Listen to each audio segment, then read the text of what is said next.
ایک پیارا سا فرمان سیدنا فاروق اعظم رضی اللہ تعالی عنہ کا ہے، حاسب نفسک فی الرخاء قبل حساب الشدہ۔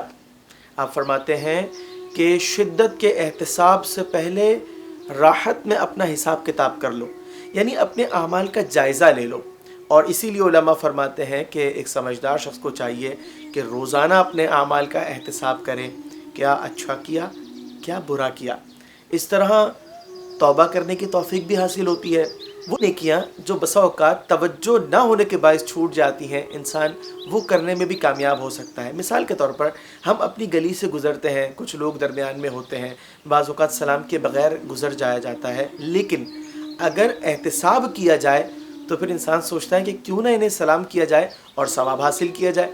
تو دیکھیے، جب انسان تھوڑا سوچتا ہے، پلاننگ کرتا ہے، تو عمل میں بہتری آ جاتی ہے۔ اسی طریقے سے جب لوگ دوسروں کو ڈیل کرتے ہیں، بعض اوقات کچھ سختی والا جو ہے اور رویہ اپنا لیتے ہیں، لیکن جس وقت یہ جو آڈٹ کرنے کا معاملہ ہے اپنے اعمال کے سلسلے میں، تو انسان کو احساس ہوتا ہے، بعض اوقات وہ دوسروں سے معافی بھی مانگ لیتا ہے کہ تمہیں کچھ سخت بات کر دی تھی اور بیہیویئر بہتر نہ تھا۔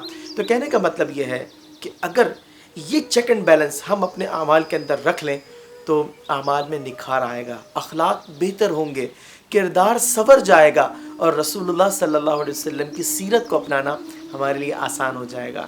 تو اس کے لیے ایک بہتر مشورہ یہ ہے، ریمائنڈر رکھ لیا جائے سونے سے پہلے، ہمیں انٹیگیٹ ہو جائے کہ جناب احتساب کرنا ہے، تو یقیناً اللہ تبارک و تعالیٰ اس عمل پر ثواب بھی عطا فرمائے گا۔